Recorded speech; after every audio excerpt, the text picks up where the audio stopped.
Albert Einstein once said that all religions, arts, and sciences are branches of the same tree. As today's technology and global risks race ahead of our understanding and stretch the boundaries of humanity, we face unprecedented ethical conundrums. I believe that reaching beyond the sciences and religion to that third branch, the arts, offers essential insight into these challenges. I call ethical decision-making on the borders of humanity ethics on the edge. We all teeter on the edge. How do we define a life well lived in a partly virtual world? Where do we look for moral guidelines and truth when curated selves befriend each other through algorithms? How do we make conscionable decisions in the uncharted territory of civilian space travel, designer genetics, and artificial intelligence?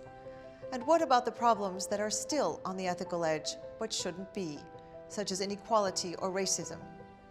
Please join me in conversation with some of the world's leading artists and arts world pioneers as we explore some of today's most challenging ethical questions through the lens of the visual and performing arts, architecture, and literature.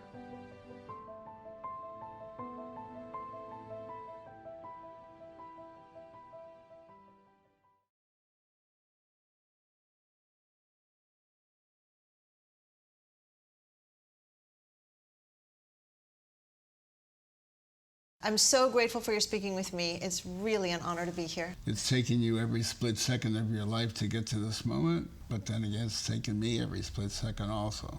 Well, we're going to come to how one gets to the 90s, as you have in a minute. Yeah. Before we get to some of today's most pressing ethics issues, could you tell me if there are certain guiding principles or some kind of a North Star that you have that have really underpinned all of your life adventures? I loved your memoirs. Thanks. Even this I get to experience.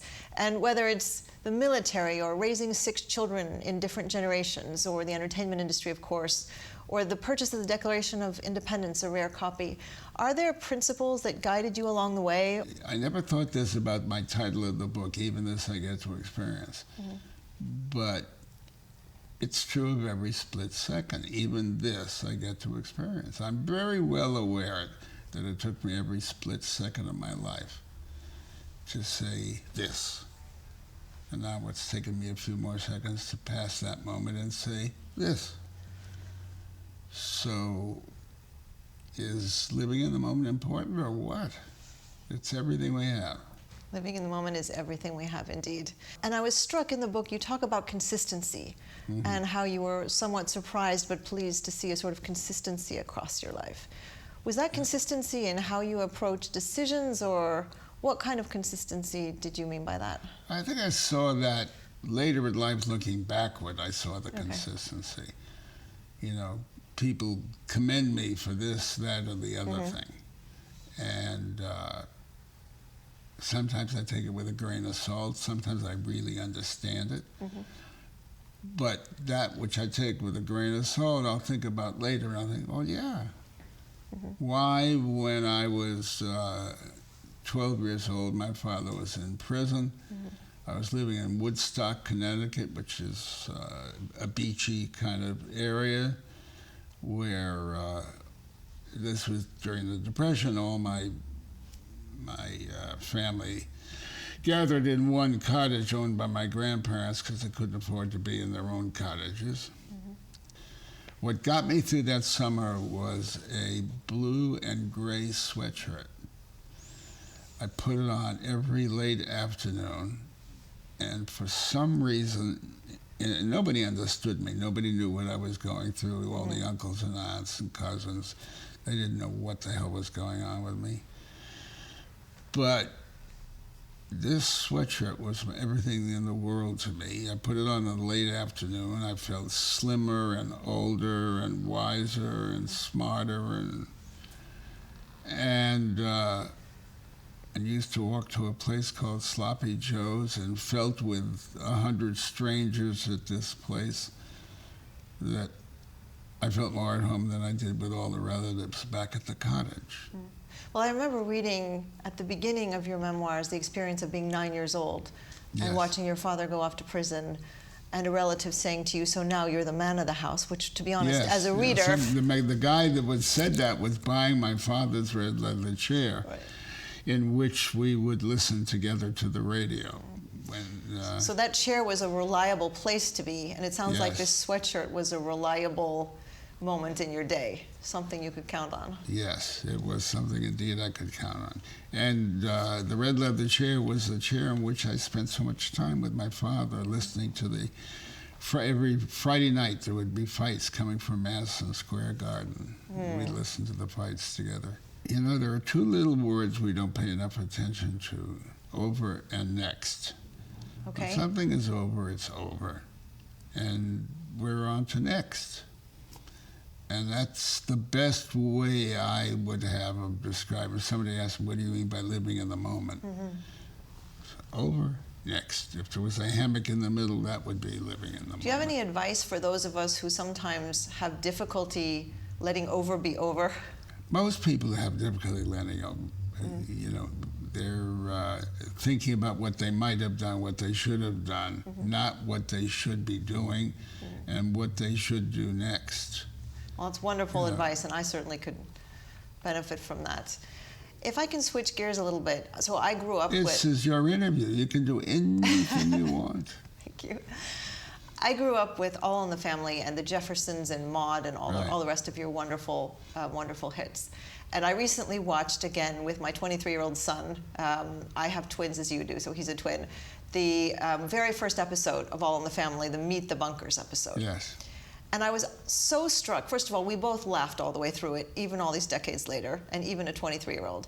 But I was so struck by the fact that you had Vietnam and Nixon and Catholic charities and pollution and food contamination and, of course, gender inequality with those two chairs, the big comfortable one for Archie and the kind of less comfortable one for Edith, and then the apron, of course, for Edith. And on and on. I was so struck by how many different issues you put together. And I've been struggling with the fact that we tend to silo social issues today and look at them one at a time. But in fact, they're all kind of together in one big basket we can call context. And I'm just wondering... Well, they're all together in our lives. Yeah. I mean, and I'm just wondering, so first of all, with All in the Family and all of these hits, how did you know just where to stop? Because you came very close to the line of, how did you know just how much the public could take and even just how much the networks could take? I don't think I knew anything like that, truly. We dealt with the subjects we dealt with because it took me a long time to realize this. You know, because I used to hear, you know, you got a message, buddy, there's Western Union. You don't use entertainment, you know. It took me some years to realize, wait a second, I'm a grown man, I'm a mature man, I'm a husband and a father. I take life seriously. I happen to know where the humor is in the foolishness of the human condition, which is the way I always thought of the human condition. And so I see things through that perspective. The end of the telescope that finds the comedy in the most serious. I'm reminded of the funeral of a mother of a good friend. The casket is being lowered, and I'm in the periphery with, 50, 60 people standing around a gravesite. And somebody, a woman, very well dressed for the occasion, has something she has to scratch in the area of her rear end. And she's scratching through a skirt her ass. Okay. And the body is being, but there's something funny about that. There is something funny about that. So I was, 24 years old, something like that. There is no situation where there isn't something to laugh at, some comedy in life. That has taken me a long way. The understanding that with all the pain and everything else in this situation, there's something to laugh at. Well, and there's a lot of learning from that laughter. I mean, at the end of the day, the reaction of my 23-year-old son was, my goodness, we haven't come very far on some of these issues, have we? That we're still grappling with it. All the things that make us human beings. I have to ask, did you have a favorite one of all of your shows? I think living in the moment, you know, show after show, episode after episode, across the board, I thought, you know, it was that was what was sustaining me that day, and I don't mean economically. I mean my being, my feeling was in that particular episode. So Mary Hartman comes quickly to mind. All in the Family, of course. Archie comes quickly. Maude, oh my God, Maude, that woman. I really wonder what Maude would be saying today, or during this past year in particular in the U.S. She made me laugh in parts of my body I didn't even know existed. It amuses me just to think of. But what do you think she would be saying today? I think she would be calling every spade a spade. I think she'd be calling every spade a spade, and I think she would be saying that we might have just come to the point where some things are just really not funny anymore. But when she called every spade a spade, she would realize the other meaning of the word spade in the street language of our time. And so there would be a big conversation about that, which would lead to, why are we discussing all of it? Why are we tucking that away? I'd like to ask you about the Declaration of Independence. I thought it was extraordinary that you bought a rare copy of the Declaration of Independence, and I was just reading a copy of it on your wall in the office here, and there's a line in there that says that there was this other copy made because until they figured out how it was going to be received, they didn't want to have all the signers' names on it. And I thought that was so interesting in this Twitter culture that we have today, and in this, you know, debates we're having about free speech. I'm wondering if you think that free speech today has really come to where the writers of the Declaration of Independence would have liked. Well, the copy I had was printed the night of July 4th, 1776. It was printed, I don't know, 4 blocks away from the Constitutional Convention, where a fellow by the name of John Dunlap had a printing press. And these are called the Dunlap broadsides. There might have been a couple of hundred of them that were sent by a pony, a group Express, of ponies, across the 13 states. The copy that I had to sell because it was too big an investment for me to sustain longer than the 6 or 7 years. And we traveled it all over the country with money raised from American business and so forth. I promised myself we'd get to 50 states. Many of those states we got to multiple times, but all of them we got to at least once. And with the message of, if nothing else, get out and vote. Is that right? Yes, yes. Okay. And we have concrete proof in an awful lot of pages that we got in one of the elections. We were responsible for 4 million young people. That's extraordinary. Yeah. Extraordinary. If you could do it, would there be another such purchase that you would make today and travel around the country with it, with a message? Well, this interview we're doing is going to get a couple of million people to vote that weren't going to vote. Where's that camera? I'm going to look directly at it. If anything, if we ever had proof how much a vote means in a democracy, this is that moment. I think it's also the moment to recognize what a privilege it is to be living in a democracy, to be citizens of a democracy. We've recently watched a number of world events in Venezuela, even Turkey, where free speech has gone by the wayside, certainly parts of Africa. And every day when I read the headlines, I think to myself, wow, I'm just incredibly lucky to be an American citizen. Well, I always felt that way. Yeah. When my father went to prison, and I learned, it happened to be coincidental, in the same year he went away, I came across Father Coughlin, who was a vicious anti-Semite, spewing hatred. He had a big radio show. And he spewed, he hated FDR, and he hated the New Deal, and he hated Jews, and he carried on a great deal. If I wasn't taking civics classes, as a kid in school. They don't teach it anymore. No, they don't. Yeah. I had every reason in the world to be as proud as I was about a country that made these promises that had not been kept. The last part of the Declaration of Independence alone reads, "These people pledge their lives, their fortunes, and their sacred honor." And I could cry thinking of the expression sacred honor, because I don't know where sacred honor exists. My head is crowded with members of the Congress and the Senate who are not expressing that part of them that would fight. And how do we have conversations as a nation that reflect this sacred honor? But I'd like to come back to... You know where we find where the sacred honor has been dealt with explicitly? You know, it is the most ironic thing and funny in the world. The mafia. The mafia, they honor constantly among thieves, express, right? yes, their sacred honor. Right. I'd like to ask you about a couple of themes now, if I may. We talked a bit about leadership initially, and you've met with all kinds of leaders in the world, including U.S. presidents. You've slept in Lincoln bedroom, I understand. You've met with President Obama. You had other presidents. President Carter supported your Declaration of Independence project.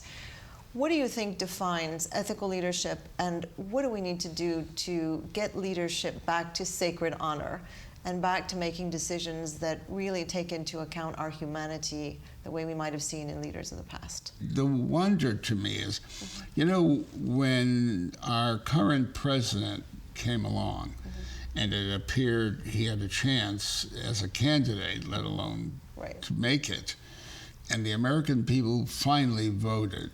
Donald Trump was the middle finger of the American right hand.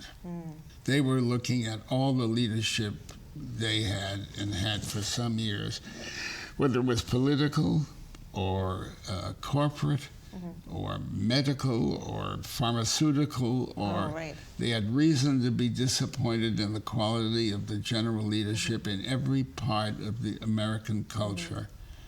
And Donald Trump came along. What a great way to say, take this. I don't know that I feel any differently about it right now.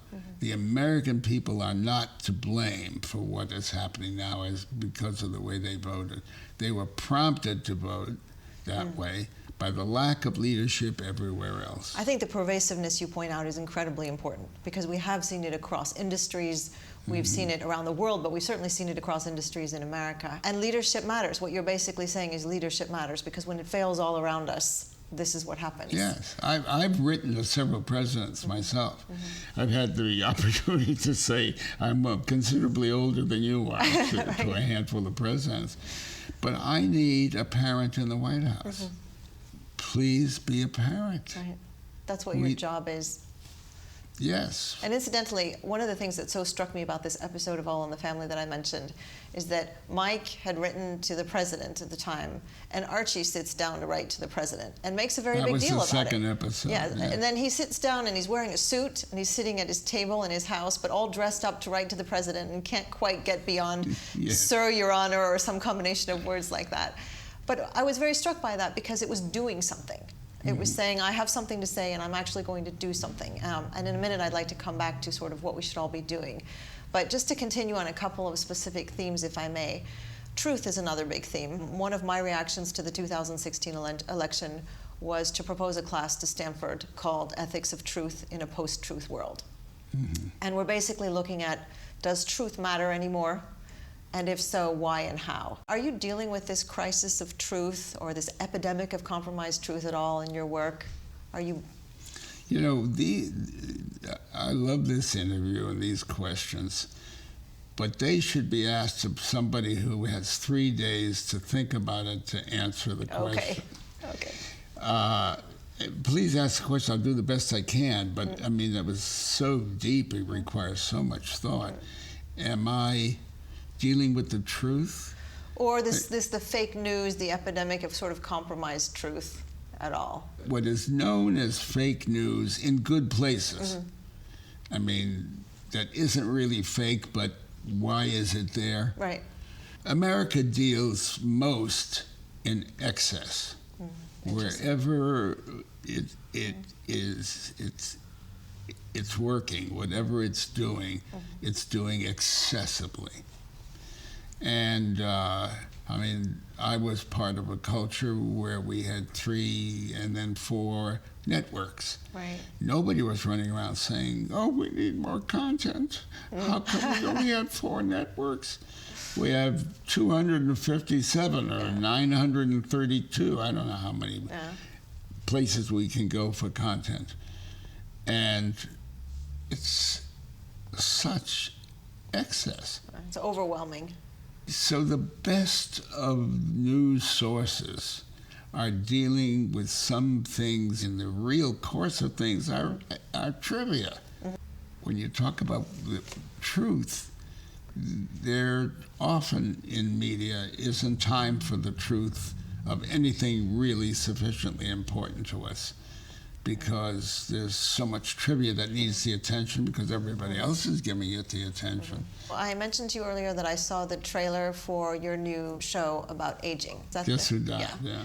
And it was hilariously funny. And at the same time, I thought we really do need, as a society, to pay attention to that truth. And I'm wondering, can you tell me a little bit about what the themes are going to be in that show and when we can expect to see it? We're making a pilot for NBC. We should be making it sometime in February. We should be finished with it sometime in March. And if we do a good enough job, the network likes it, I would expect it would be on the air the following fall. It's about life among a village community where people are living independently, but in a village that's a retirement village. So their golf carts are here and there. Right. There is a dance hall and or a place where they all gather. And the fact of American life is the highest incident of sex-oriented disease is in Florida, where exactly it is, in a retirement village, the highest in the country. I had no idea. So, well, now if how we deal with excess and so forth is, is true here. What they will make of this interview and the entire series is, let's talk about Florida. And let's talk about sex in Florida among people over 85 or something. Yeah, right? Hell with ethics right. throughout our lives. Right. But I do think we are not paying enough attention to the fact that people don't stop growing, people don't stop being important contributors to society just because they're past a certain age. I mean, I couldn't wish to endorse any thought more. I mean, I think it's true. I think it's quite ridiculous that we even think there's this notion of separation from society. And there we probably have something to learn from other cultures. So in your 90s, you haven't slowed down one bit from what I can tell. Have you thought at all in this context of this show about this question of second and third careers and how people look forward when they're in their late 60s, early 70s? No, what I think about is I'm living my first and perhaps, we don't really know, only life. Every minute, every second is a part of it. As it's a fond of thinking. It's extraordinary, but the fact is that every split second of my life I have spent getting to talk to you. Everything I've been through. I have 6 kids, but all of it has prepared me for now. I've never thought about it that way, about all of life experiences being. But that's absolutely right. And if the moment is good, how can you deal with regret? No, absolutely. If it took every split second to get to a good moment, that's what it took to get to a good moment.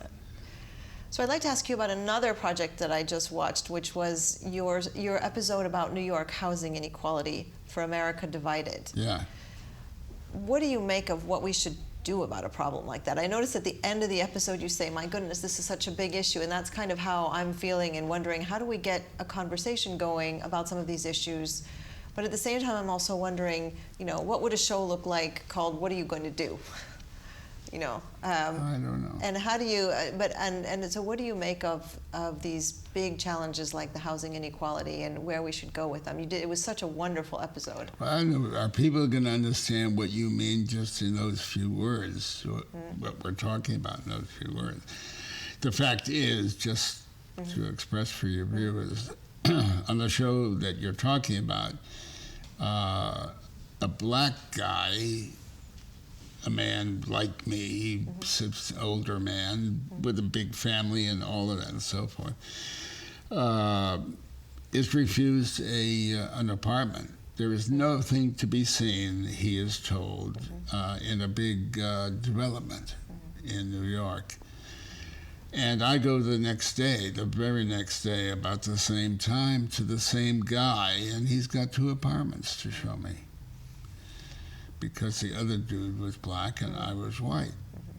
And it's, you know, despite the fact that we promised equal opportunity, equal justice, equal everything. Oh, we haven't gotten there. We haven't delivered yet. There's something extraordinary about the fact that we're still working at it, because that is our pretense. We are still working at it, but we're not at all there yet. We're definitely not there yet. And actually, watching that was one of those moments where I said, that feels like All in the Family still. You know. It could be because the same individual was talking about it. No, but it was very, so this episode points out the racial inequality and outright discrimination, the socioeconomic inequality, and a very moving conversation you have with the mother of small children, sort of wondering what's going to happen to them. Her rent has gone through the roof, and I mean, heart-wrenching stories. What other kinds of stories are you going to be telling with America Divided? Are you going to continue on with that? Well, I did not produce that. I was simply asked to host one of the episodes. And I've agreed, because I had enjoyed the experience, to do it again. But other people are putting it together and putting the subjects together. So I have no idea.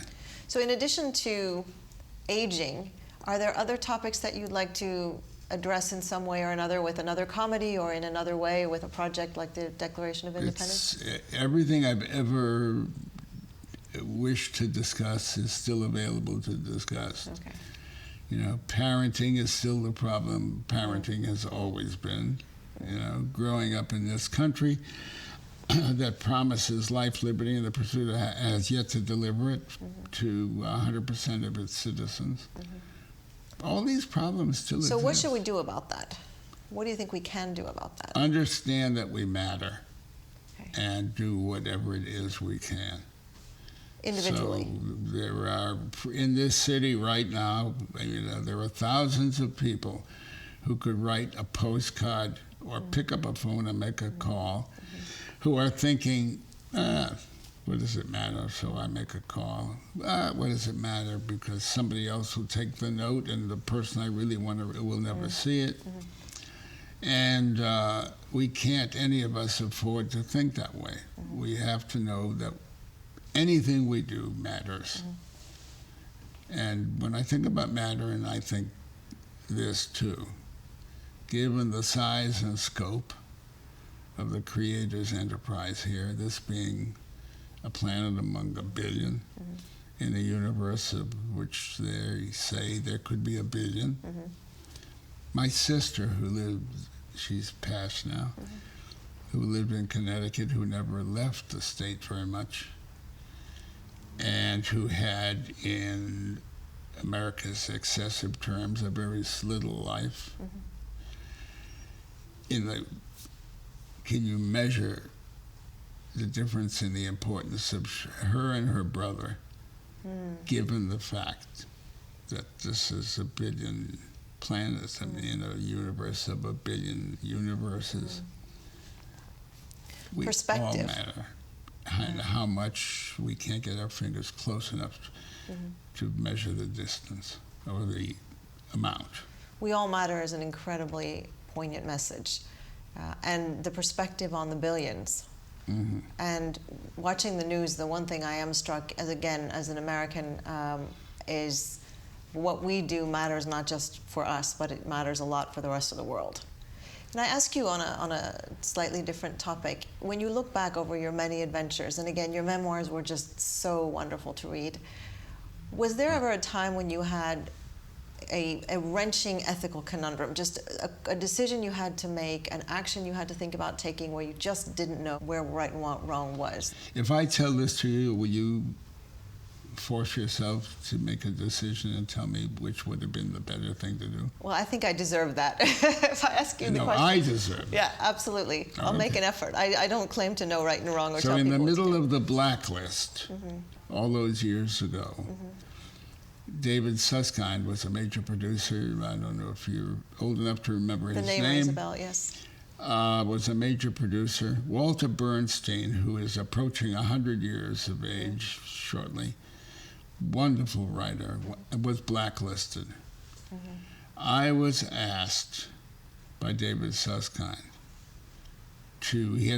Walter Bernstein had written a script that the agent couldn't get arrested trying to sell. Right. Because Walter was blacklisted. I was asked to put my name on that script. I couldn't bring myself to take credit for the brilliant writing of someone else. At the same time, I was letting down a blacklisted writer who needed another name for the etc. How did you come to that decision? I came to the decision not to do it, but that was without making a choice. That was just backing away from the whole thing. It's 75 years later or so. That's the question you're going to answer. Should I have taken credit for the work of another person and saved and allowed his work to be seen? Yes. Well, what would you do today? Oh, I'm in the same, as I said when I started, I'm in the same place. Yeah. Was that work ever published? It was. Oh, okay. He's had a big career. Okay, yeah. Okay, so that specific work did ultimately... Somebody did, but I refused to do it. Oh, somebody else did. Somebody else did, yes. Okay, yes, it wasn't. And was that ever revealed, or how did that happen? No, I'm telling you a story that's never been written anyplace. So it never was a time when all the blacklisting and everything went away that person came forward and said, I did this because I wanted the great work of this brilliant writer to be revealed to the public and shared with the public, but I want you all to know that it was not my work. No. That never happened. No. Okay. I don't even know if Bernstein got the credit for his own work, ultimately. And if I can get to see him before, well, he's 100, he's coming to 100, I'm going to ask that question myself. Because I find it, I guess if I start from the going backwards, I find it fascinating that somebody who would have, if we look at what the principles are that are at stake, clearly one is wanting to have brilliant work exposed and have the public benefit from it, and have a brilliant writer have his work exposed, and then clearly another principle is that one doesn't take credit for someone else's work. And where I have the most trouble with your story, I mean, it's a very, very difficult question. Where I have the most trouble with your story is, with all due respect to the individual who chose to do this, to take credit for the work, the fact that that person never came forward and said, I did this on a temporary basis in order to assure this great work saw the light of day, but it was not my work, and I want you all to recognize what blacklisting does. To my knowledge, that didn't happen. Okay, but I'm just... but it's a very... It could have. You know, it's a very difficult question. First of all, at the time you were so young, and I think that plays into it. But I certainly don't think anyone can find fault with the principle of not taking credit for someone else's work. And back to this word perspective, it probably was difficult to have perspective on the fact that that terrible political drama would end at some point. But I think the fixable part is that that political drama did end, and at some point the work was going to see the light of day. So you probably made the decision that was going to best serve both principles, because well, that's the answer that pleases me the most. Okay. I'll take it. Okay. And I think that's one way, that I look at some of the really complicated, because today's questions are very much gray everywhere, or black and white everywhere. Yeah. Very few of the big questions, take gene editing, for example. Very few of the big questions are all black or white. If you're sitting with Huntington's disease genes, you want gene editing right now. Here's something, I haven't thought about this in the longest time, but all of this conversation brings me to this memory. I flew in the Second World War in a B-17. I was the radio operator and gunner. I flew a number of missions. I was, because of my position as the radio operator, I was closest in the crew to the bomb bay doors. So I was the guy who had to get up and look over and assure the pilot that every bomb had left the bomb bay and he could close the doors. Oh my goodness. So we dropped bombs 35 times. So 35 times I was the one who saw our bombs leave, then gather with the other bombs from the other planes, and I've watched hundreds or more bombs dropping on Berlin. On Berlin once was the longest mission in the European theater from Italy to Berlin. And I remember thinking as the bombs dropped, well, now we miss a target and one of them hits a farmhouse. I even thought a family is sitting around. And the bomb hits. Granted, there were planes in the air firing at us. There were bombs, missiles coming up from below, firing at us. It was mayhem. Oh, and I remember thinking when the bombs dropped, if that family were there, screw them. I find myself gritting my teeth, repeating it even now. Screw them. I didn't care. Then I thought, hours later, somebody comes up to me and says, Mr. Lear, if you sign this piece of paper, you will forever mean you didn't care if that family was destroyed at their kitchen table. I would never sign that. I would ever sign that. But the fact of my life is I've never been, thank God, I've never been tested. The fact of my life is that if it only took an instant, if it took even if it took all of those, that circumstance, the fact is I could hold that thought and didn't act on it, but it was being acted on. Oh, I would love to be in a conversation with all kinds of minds talking about it and recognizing that can exist in a human being. As a matter of fact, I have 6 children. If, to this moment, if somebody seriously hurt one of my children, and it took 5 hours to drive to wherever that person was, I could kill the son of a bitch in front of his family. I can hate that much. I can wish to kill that much.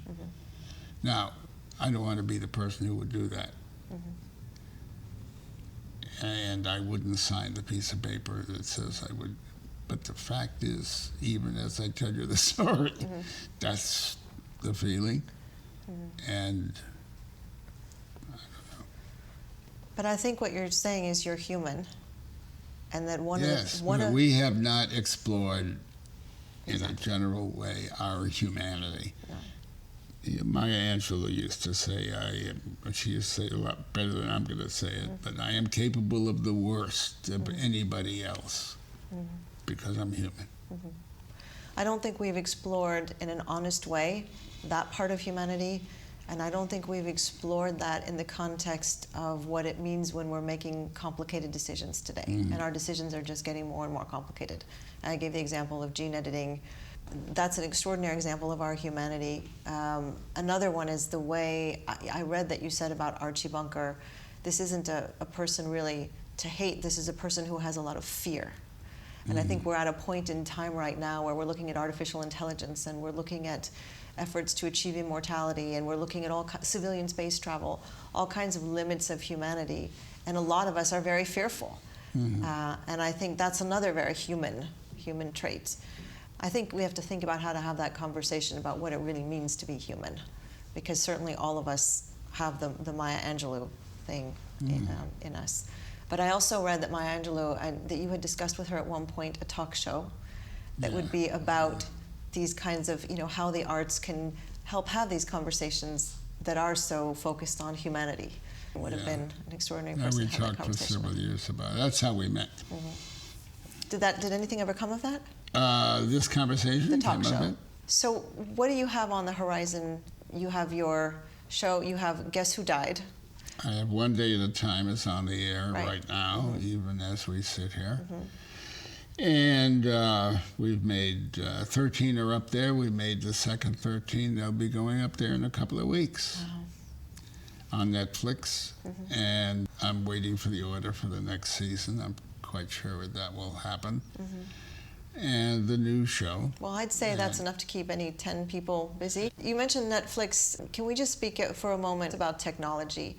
The way you reached an audience with your networks. I grew up with, ABC, NBC, and I was always really upset if on Sunday night my parents made me go to bed on a school night because there was no way to recoup the half of the show that I was going to miss. How does today's technology change the way you try to relate to an audience? Whether it's YouTube or Twitter or in other forms of social media, does that change the way you think about your audience? It changes the way I can address the audience. I can't be topical. Okay. I can talk about the problems we have as human beings that don't seem to go away, that are ever there. But I can't be topical because you make 13 and months later they go up. But then again, on All in the Family, I remember that Nixon show that you mentioned. You can't talk about Nixon because you want this to sell downstream. 5 years from now, you want it selling. And I remember thinking and saying, funny is funny. If they don't recognize the word or the person or the humor is still there. Well, and now as we sit here in just barely 2018, I mean, a lot of that show about Nixon certainly resonates with today's political drama. Congratulations on your Kennedy Center Award. I have not, and I hope you don't take this as disrespect, I have not dwelled on your myriad accolades because we'd be here all day. But I read that you had said you didn't want to be part of a White House celebration at all, and was President Trump going to be there? And I had a personal experience as I was an intern at the Kennedy Center when I was in college, and basically amounted to sort of stapling and filing. But I remember one of the big privileges was we would get to attend all sorts of performances if there were free seats or even standing room. And I remember noticing the presidential box. And however many years later, I moved to London, I go to Albert Hall, and I see the Queen's box. And I just had this moment where I thought to myself, wow, in America we have this thing it's almost like the monarchy or something in this national place of the arts. But he didn't show. You were not the only one who didn't want him to show. But I mean, I think that was a way that you could make a statement on your own as an individual. Well, when I was asked if I would accept the award, I said I'd be thrilled, I'm honored to accept the award, but I wouldn't attend the White House because that seemed to be a part of the the event, a prior luncheon or dinner or whatever at the White House. But I wouldn't go to the White House to have to shake the hand of this particular president. They thought about that for a moment and said it didn't matter, then fine. And that's when he decided, well, then he will not be in town. Okay, right, he had. And won't attend the event at all. Right. Just one or two last questions, if I may. You have 6 children that were across different generations. What would you... From 13 to 71. I'm sorry, not 13, from 20. My God, they'd kill me. I have twins who are 23. Right. What is the one life lesson that you would leave with them? Is it the live in the moment lesson, or is there another lesson that you would say? Well, I guess that they matter. They matter. Okay. Each of us matters. Okay. Mr. Lear, thank you so much again. It's truly You're been a welcome privilege. So much again. Really, really an honor. Thank you. Welcome. I think what you're doing and wish to do is admirable, and I so respect that. Well, thank you very much.